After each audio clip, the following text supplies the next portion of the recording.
വഴുക്കണ ഭാഗത്ത് ചവിട്ടാൻ പറ്റില്ല, അല്ലാത്ത ഭാഗത്ത് വെള്ളമില്ലാത്ത.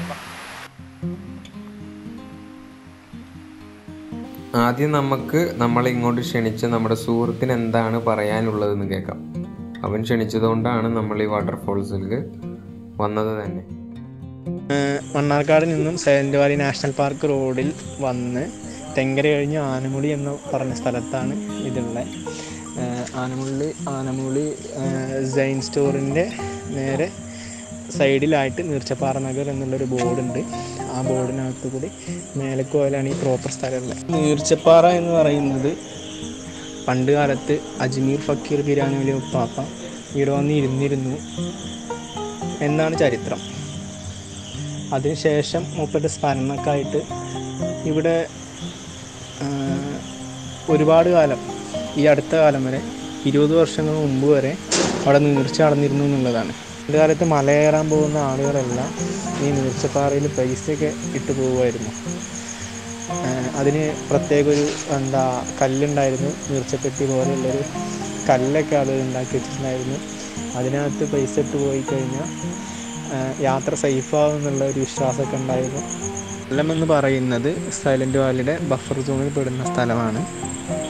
ഈ കാണുന്ന വെള്ളച്ചാട്ടത്തിൽ വർഷം മുഴുവനും വെള്ളം ഉണ്ടായിരുന്നു. ഈ അടുത്ത കാലത്താണ് ഇതിൽ വേനൽക്കാലത്ത് വെള്ളം വറ്റാൻ തുടങ്ങിയത്. ഇപ്പോൾ ഈയിടെയായിട്ട് മഴക്കാലത്ത് മാത്രമേ ഇതിനകത്ത് വെള്ളം വരുന്നുള്ളൂ. ഇപ്പോഴും ഇതിൻ്റെ മുകളിലേക്ക് പോയി കഴിഞ്ഞാൽ, നീർച്ചപ്പാറയും പോയി കഴിഞ്ഞു കഴിഞ്ഞാൽ ചില ഭാഗത്തായിട്ട് ഇപ്പോഴും ഉറവകളുണ്ട്. ആ ഉറവകളൊന്നും ഇപ്പോൾ താഴേക്ക് എത്താനുള്ള ഊർജം അതിനില്ലാത്തതാണ് താഴേക്ക് എത്താത്തത്. വേനൽക്കാലം മുഴുവൻ ഈ ആനമുളി നിവാസികൾക്ക് ആവശ്യമായിട്ടുള്ള വെള്ളം ഈ നീർച്ചപ്പാറയിൽ നിന്ന് ആദ്യം കിട്ടിയിരുന്നു. കുടിക്കാൻ ആവശ്യമായിട്ടുള്ള വെള്ളമെല്ലാം ഈ പൈപ്പ് ലൈനൊക്കെ ഉപയോഗിച്ച്. ഈ അടുത്ത കാലത്താണ് വേനൽക്കാലത്ത് ഇവിടെ വെള്ളം വറ്റാൻ തുടങ്ങിയത്. മഴക്കാലത്ത് മാത്രമേ ഉള്ളൂ ഈ വെള്ളം. ഇനിയിപ്പോൾ മഴ ഒന്ന് ജസ്റ്റ് ഒന്ന് കുറഞ്ഞാൽ പോലും ഇതിൽ വെള്ളം കുറഞ്ഞു വരുന്നുണ്ട്. അടുത്ത കാലത്താണ് നീർച്ചപ്പാറയിലെ ഉറവും ശുദ്ധജലമൊക്കെ ഇല്ലാണ്ടായത്. അതിൽ നമ്മളെപ്പോലുള്ള ആളുകളുടെ വലിയൊരു പങ്ക് അതിനകത്തുണ്ട്. ബോർവെൽസൊക്കെ അടിച്ചു തുടങ്ങിയ കാലത്ത്, ഇവിടെയൊക്കെ ഇപ്പോൾ വീടുകളാവില്ലേ, ഈ ബോർവെൽസൊക്കെ അടിച്ചു തുടങ്ങിയ സമയത്താണ് നീർച്ചപ്പാറയിൽ ഇത്രയധികം. ഇപ്പോൾ ഉറവുണ്ട്, കുറേ മേലെ നമുക്ക് പോയി കഴിഞ്ഞാൽ ഇപ്പോഴും ചെറിയ നീരുകളൊക്കെ ഉണ്ട്. പക്ഷേ വർഷം മുഴുവൻ വെള്ളം കിട്ടിയിരുന്ന ഒരു സ്ഥലമാണെന്നുള്ളത് നമ്മൾ ചിന്തിക്കണം. ഈ യാത്രയുടെ ഗൈഡാണ് ഇത്രയും നേരം നമ്മളോട് സംസാരിച്ചത്. അദ്ദേഹം ഈ നാട്ടുകാരനായതുകൊണ്ടും സ്ഥിരമായി ഈ സ്ഥലത്തേക്ക് പോയതുകൊണ്ടും ഉള്ള എക്സ്പീരിയൻസും അല്ലെങ്കിൽ കാര്യങ്ങളൊക്കെയാണ് നമുക്ക് പറഞ്ഞത്. ഞാൻ എൻ്റെ ഫസ്റ്റ് എക്സ്പീരിയൻസാണിത് ഈ സ്ഥലത്തോട്ട്. അപ്പോൾ നമുക്ക് അതിൻ്റെ വിശേഷങ്ങളും ഇനി വെള്ളച്ചാട്ടങ്ങളിൽ പലതും നമ്മൾ കണ്ടിട്ടുണ്ട്, പോയിട്ടുണ്ട്. പക്ഷേ വെള്ളച്ചാട്ടത്തിൻ്റെ മേലേക്ക് കയറാൻ പറ്റുമോ, അല്ലെങ്കിൽ അവിടെ പോയി കുളിക്കാൻ പറ്റുമോ, അല്ലെങ്കിൽ തട്ടായിട്ടുള്ള വെള്ളച്ചാട്ടം, അതൊരു പുതിയ അനുഭവമായിരുന്നു. ഒരു വെള്ളച്ചാട്ടം കാണുമ്പോൾ അതിൻ്റെ മേലോട്ട് കയറാൻ, ഈ കുത്തനെയുള്ള കയറ്റത്തിലേക്ക് എങ്ങനെ കയറുക, അല്ലെങ്കിൽ നമ്മൾ സിനിമയിലോ വീഡിയോകളിലോ മാത്രം കണ്ടിട്ടുള്ള ഒരു എക്സ്പീരിയൻസ് നമ്മളൊരു അഡ്വഞ്ചറായിട്ട് തന്നെ നമ്മൾ നല്ല അടിപൊളിയായിട്ട് ചെയ്യാൻ പറ്റും എന്നുള്ള കാര്യം ഇതോടെ നമുക്ക് മനസ്സിലായി. കുറേ കോൺഫിഡൻസ് ലെവൽ നമുക്ക് കൂടി. ഏതാണ്ട് 3 തട്ടായിട്ടാണ് ഈ വെള്ളച്ചാട്ടം കിടക്കുന്നത്. അപ്പോൾ ആദ്യത്തെ തട്ടിൽ നമ്മൾ ഫസ്റ്റ് വെള്ളം വന്ന് വീഴുന്നത് മുതൽ വെള്ളം ചാടുന്നത് വരെ ഉള്ളതാണ് ഒരു തട്ടായിട്ട് ഞാൻ നോക്കുന്നത്. അതിനുശേഷം കുറച്ചും കൂടി മേലേക്ക് പോയി കഴിഞ്ഞാൽ അടുത്തൊരു ചാട്ടം, അത് കഴിഞ്ഞിട്ട് ഫൈനലായിട്ട് ഏറ്റവും മേലൊരു ചാട്ടമുണ്ട്. അപ്പോൾ ഞങ്ങൾ കുളിക്കുന്നതൊക്കെ ഏറ്റവും മേലത്തെ ചാട്ടത്തിലെത്തിയതിന് ശേഷമാണ്. നമ്മൾ അവിടെ എത്തിയ എല്ലാ സാധനങ്ങളും സൈഡിൽ വെച്ചിട്ട് കുളിക്കുകയാണ് ചെയ്യുന്നത്. ഓരോ ചാട്ടത്തിൻ്റെ, അതായത് ഓരോ ലെവൽ 1, ലെവൽ 2, ലെവൽ 3 എന്ന് വേണമെങ്കിൽ ഞാൻ പറയാം. അപ്പോൾ ലെവൽ 1ൻ്റെ മേലെ കയറുമ്പോൾ തന്നെ നിങ്ങൾക്ക് ഒരു അടിപൊളി വ്യൂ ആയിരിക്കും. അടിയിലേക്ക് നോക്കുമ്പോൾ ഇത്തിരി പേടിയൊക്കെ ആവും, പക്ഷേ ഭയങ്കര ഒരു എന്താ പറയുക, അടിപൊളി വ്യൂ ആണ് അവിടുന്ന്. അവിടെ തന്നെ ഒരു ചെറിയൊരു പാറ ഉണ്ട്, അതിൻ്റെ മേലേക്ക് കയറുന്നതും വളരെ വലിയൊരു എക്സ്പീരിയൻസ് ആണ്. അതൊക്കെ നമ്മുടെ കൂടെയുള്ള ഗൈഡ് ഉള്ളതുകൊണ്ടാണ് നമുക്ക് മനസ്സിലായതും അവിടെ കയറി കഴിഞ്ഞാൽ നല്ല വ്യൂ ആണെന്നും ഒക്കെ മൂപ്പര് പറഞ്ഞുകൊണ്ടാണ് നമുക്ക് അത് മനസ്സിലാക്കാനും നമ്മൾ കയറി അത് കാണാനും ഉള്ളൊരു ഭാഗ്യം നമുക്ക് എല്ലാവർക്കും ഉണ്ടായി. ഞങ്ങൾ പോയ 3 ആൾക്കും ഫസ്റ്റ് ലെവലിൽ നിന്ന് സെക്കൻഡ് ലെവലിലോട്ട് പിന്നെ നമ്മൾ നടക്കുന്നത് അധികവും ഈ ഒഴുകി വരുന്ന വെള്ളത്തിലൂടെയാണ്. അപ്പോൾ ഇതിൽ ശ്രദ്ധിക്കേണ്ടതെന്ന് പറഞ്ഞാൽ നല്ല ഒഴുക്കുള്ള ഭാഗത്ത് നമുക്ക് വലിയ തോതിലുള്ള ഒഴുക്കലുണ്ടാവില്ല. പക്ഷേ ഈ തട്ടി തടവി വരുന്ന അല്ലെങ്കിൽ ഇതിൽ നിന്ന് തെറിച്ച് വീഴുന്ന വെള്ളം വീഴുന്ന സ്ഥലത്തോ അവിടെയൊക്കെ നമ്മുടെ കാലറിയാണ്ട് ചവിട്ടുകയോ അങ്ങനെ എന്തെങ്കിലും ഉണ്ടായി കഴിഞ്ഞാൽ നല്ല സ്ലിപ്പ് ആവാനുള്ള ചാൻസ് ഉണ്ട്. അപ്പോൾ എല്ലാ കാര്യങ്ങളും നമുക്കിവിടെ മുൻപരിചയമുള്ള ഒരാളുള്ളത് കൊണ്ട് നമുക്ക് വളരെ ഉപകാരമായി. പരമാവധി ഉണങ്ങി അതിൽ ഡ്രൈ ആയിരിക്കുന്ന സ്ഥലങ്ങളിൽ നമ്മൾ കാല് വെക്കാൻ ശ്രമിക്കുക. അല്ലെങ്കിൽ നമുക്കൊരു കോൺഫിഡൻസ് വേണം, ഇവിടെ ചവിട്ടിയാൽ വഴുക്കില്ല അല്ലെങ്കിൽ നനവില്ലാത്ത സ്ഥലങ്ങൾ നോക്കി ചവിട്ടുക. പിന്നെ മണ്ണുള്ള സ്ഥലത്ത് അല്ലെങ്കിൽ ഗ്രിപ്പ് കിട്ടും എന്നുള്ള സ്ഥലങ്ങളിൽ നോക്കി ചവിട്ടുക. അതൊക്കെ നമുക്ക് എന്താ പറയുക, വഴുക്കാണ്ട് നമുക്ക് ലക്ഷ്യസ്ഥാനത്തിലോട്ട് എത്താൻ പറ്റും. പിന്നെ നമ്മൾ ഫസ്റ്റ് ലെവലിൽ നിന്ന് സെക്കൻഡ് ലെവലിലേക്ക് പോകുമ്പോൾ വെള്ളത്തിലൂടെയാണ് പോകുന്നത്. അപ്പോൾ ഒന്നുകൂടി നമ്മൾ നന്നായി ശ്രദ്ധിക്കണം. പക്ഷേ ഈ ഓരോ നടക്കലും പോകലും ഒക്കെ നമുക്ക് അതൊരു വേറൊരു അനുഭവമാണ്. പോകുന്ന വഴിയിലുള്ള കാഴ്ചകൾ, അത് നാച്ചുറായിട്ട് സ്വന്തം, അതായത് നമ്മളൊരു മാൻ മെയ്ഡ് അല്ല, ഇത് നമ്മൾ കാണുന്ന കാഴ്ചകളാണ്. ഒരു വലിയ പാറയിൽ നല്ല അടിപൊളി വർക്ക് ചെയ്ത് വെച്ചാൽ എങ്ങനെ ഉണ്ടാവും, അതിനെക്കാട്ടി എത്രയോ ഭംഗിയാണ്. പിന്നെ ഒരു മരം വീണിട്ടുണ്ട്, അപ്പോൾ അതൊന്ന് ചെറിയ കൂണുകളൊക്കെ ഉണ്ടായിട്ടുണ്ട്. ഇതിൻ്റെ വിഷ്വൽസൊക്കെ ഞാൻ പരമാവധി എടുത്തിട്ടുണ്ട്, മുഴുവനായിട്ടും കാണുക നിങ്ങൾ. അപ്പോൾ എല്ലാ ഷോട്ടിലും എനിക്ക് ഇത് ഇത്രയും എക്സ്റ്റെൻഡ് ആയി അല്ലെങ്കിൽ ലോങ് ആയി എന്ന് തോന്നാൻ കാരണം തന്നെ എനിക്കൊരു പോർഷൻ പോലും ഫാസ്റ്റ് ഫോർവേഡ് ചെയ്യാൻ ഈ വീഡിയോയിൽ തോന്നിയിട്ടില്ല. കാരണം എനിക്ക് അത്രയും നല്ലൊരു എന്താ പറയുക, നല്ലൊരു കാഴ്ച ആയതുകൊണ്ടാണ് ഞാനിത് അധികം ഫോർവേഡ് ചെയ്യാതെ ചില ഭാഗങ്ങളിൽ മാത്രം ഫോർവേഡ് ചെയ്തിട്ട് ഞാനിത് അപ്ലോഡ് ചെയ്യും. വെള്ളം കണ്ടാൽ നിങ്ങൾക്ക് മനസ്സിലാവുന്നുണ്ടാകും, നല്ല ക്ലിയർ ആൻഡ് ക്രിസ്റ്റൽ ക്ലിയർ ആണ് വെള്ളം. അടിപൊളിയാണ്, കുടിക്കാൻ പറ്റുമെന്നാണ് പറയുന്നത്. ഇവിടുന്ന് വരുന്ന വഴിയിൽ തന്നെ നമ്മൾ കുറേ പൈപ്പും കാര്യങ്ങളൊക്കെ കണ്ടിട്ടുണ്ടാവും. അത് ഇവിടുന്ന് വെള്ളം എടുത്തിട്ട് ഇവരുടെ വീട്ടു ആവശ്യങ്ങൾക്കും കുടിവെള്ളത്തിനുമൊക്കെ ആയിട്ട് ഉപയോഗിക്കുന്ന പൈപ്പുകളാണെന്നാണ് പറയുന്നത്. ഞാനെന്തായാലും ഈ വീഡിയോയിൽ തന്നെ കുടിക്കുന്നുണ്ട്. അപ്പോൾ എല്ലാവരും റെഡിയായി പാറയുടെ മേലെ കയറാൻ. നമുക്കിനി കയറാം. അപ്പോൾ അവിടുന്ന് ഫസ്റ്റ് ലെവലിൻ്റെ വ്യൂ ഞാൻ കാണിച്ചു തരാം. അങ്ങനെ എല്ലാവരും കയറാനുള്ള പരിപാടിയിലാണ്. അപ്പോൾ ഒരാളുടെ സഹായം ഇല്ലാണ്ട് നമുക്ക് ആദ്യമായിട്ട് കയറാൻ പറ്റില്ല. ഗൈഡ് നല്ല സുഖമായിട്ട് കയറുന്നുണ്ട്, പക്ഷെ എനിക്കും എൻ്റെ കൂടെ വന്നവർക്കും അങ്ങനെയല്ല, ഒരാളുടെ സഹായം ഇല്ലാണ്ട് കയറുന്നത് വളരെ ബുദ്ധിമുട്ടായിരുന്നു.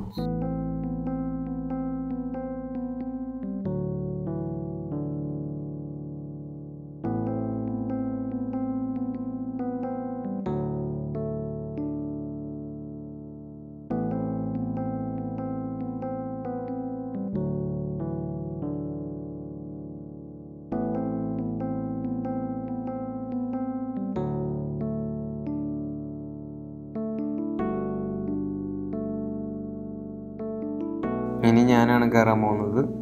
അങ്ങനെ ഞാൻ കയറുകയാണ്. എനിക്ക് അവിടുന്ന് മേലെ നിന്ന് നമ്മുടെ സുഹൃത്ത് കൈ തന്നുകൊണ്ട് നമുക്ക് ഈസി ആയിട്ട് കയറാൻ പറ്റി.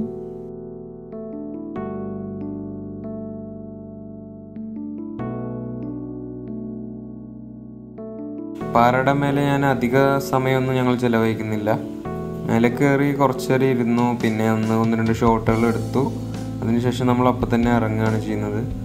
കാരണം നമുക്ക് മഴ വരുമെന്നുള്ള പേടിയുണ്ടായിരുന്നു. കാരണം മഴ വന്നു കഴിഞ്ഞാൽ പിന്നെ ഇറങ്ങൽ ഒന്നുകൂടി ടാസ്ക് ആവും, ഒന്നുകൂടി റിസ്കി ആവും, കാരണം വഴുക്കലൊക്കെ കൂടുതലാവും. അപ്പം നമ്മൾ പെട്ടെന്ന് തന്നെ പാറയുടെ മേലെ നിന്ന് ഇറങ്ങി നമ്മൾ നടക്കുകയാണ് വെള്ളത്തിലൂടെ. നമുക്ക് അടുത്ത ലെവൽ ഓഫ് വാട്ടർഫോൾക്ക് പോകണ്ടേ. ഫസ്റ്റ് ലെവലുള്ള ഈ പാറയുടെ മേലെ നിന്നുള്ള ഒന്ന് രണ്ട് ഷോട്ട് ഞാനിപ്പോൾ ഇൻക്ലൂഡ് ചെയ്യുന്നുണ്ട്. അത് എന്തായാലും അടിപൊളി ഒരു സംഭവമായിരുന്നു. അതിൻ്റെ മേലെ നിന്നുള്ളൊരു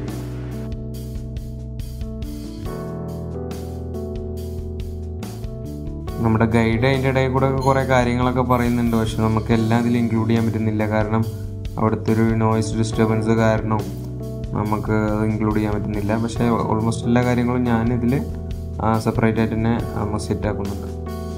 ഈ കാണുന്ന ഈ വെള്ളത്തിലൂടെയാണ് നമുക്ക് പോകേണ്ടത്. അങ്ങോട്ടാണ് നമുക്ക് ഇനി അടുത്തത് പോകേണ്ടത്, ഇതിൻ്റെ സെക്കൻഡ് ലെവലിലോട്ട്.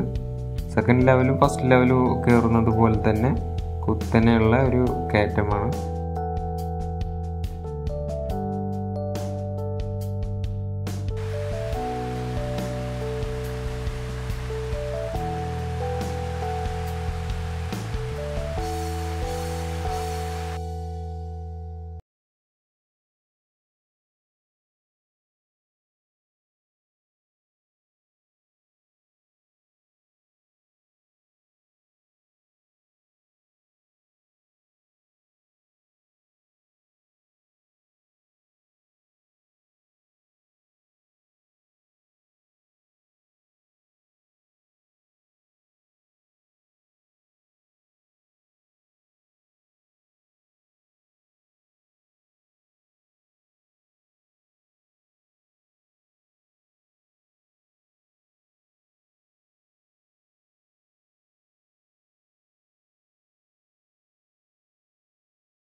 എപ്പോഴും അങ്ങോട്ടും ഇങ്ങോട്ടും ഏതാവശ്യത്തിലും സഹായിക്കേണ്ടത് ഒരു നിർബന്ധമായ കാര്യമാണ് ഇങ്ങനത്തെ ഒരു യാത്രയിൽ. ആർക്കാണോ എപ്പോഴാണോ ഒരു സഹായം വേണ്ടത് വെച്ചെങ്കിൽ അങ്ങോട്ടും ഇങ്ങോട്ടും നന്നായി സഹായിച്ചിട്ട് വേണം ഇങ്ങനത്തെ ഒരു യാത്ര ചെയ്യാൻ.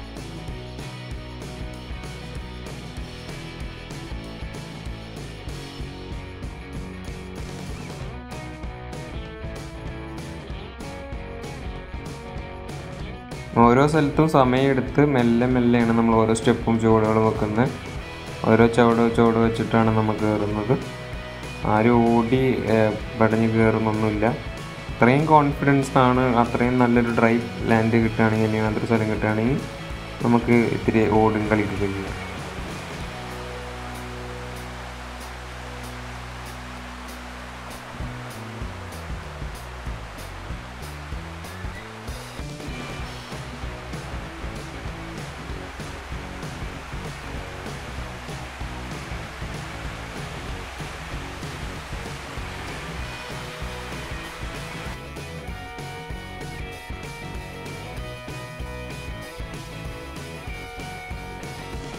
ഇതിൻ്റെ ഒരു ഭംഗി നോക്കൂ.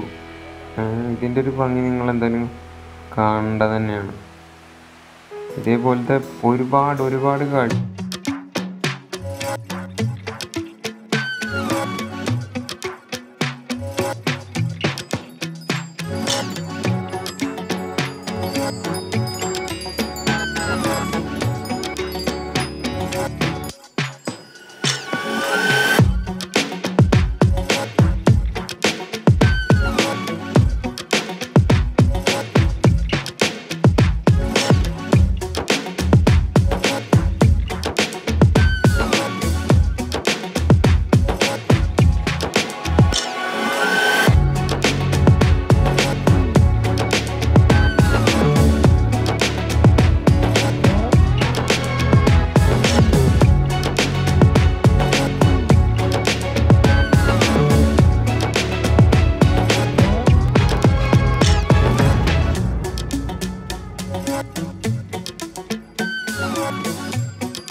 ഏകദേശം ഫുള്ള് കംപ്ലീറ്റ് ആക്കി. ഇനി രണ്ടാമത്തെ ലെവലിലോട്ട് നമ്മൾ കിടക്കുകയാണ്. ഇതിൽ കുറേ ഡ്രൈ പ്ലേസ് ഉണ്ടാകുന്ന പറയുന്നത് മഴ പെയ്തിട്ടില്ലാത്തതുകൊണ്ട്. അപ്പോൾ നമുക്ക് ഇത്തിരി സ്പീഡിൽ ഓടി കയറാം. രണ്ടാമത്തെ ലെവലിലോട്ട് നമ്മൾ കയറാൻ പോവുകയാണ്.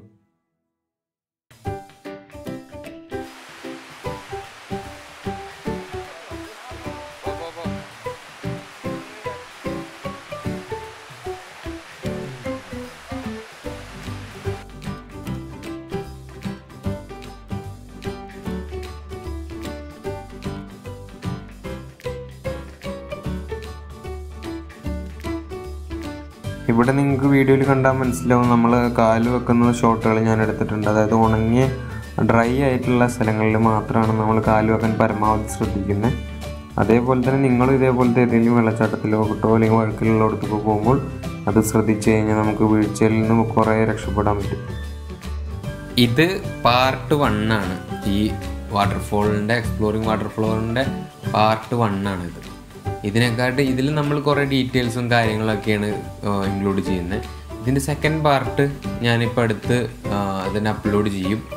അപ്പോൾ നിങ്ങൾക്ക് ഞങ്ങളുടെ കുളിസീൻ അല്ലെങ്കിൽ എന്താ പറയുക, ഞങ്ങളവിടെ ആസ്വദിക്കുന്നത് കാണാം. ഇത് നമ്മൾ വെറും കയറുന്നതാണ്. അതിൽ നമ്മൾ ആസ്വദിക്കുന്നതും ഈ വാട്ടർഫോൾസ് എങ്ങനെ തിരിച്ചിറങ്ങുന്നതും നിങ്ങൾക്ക് കാണാൻ പറ്റും.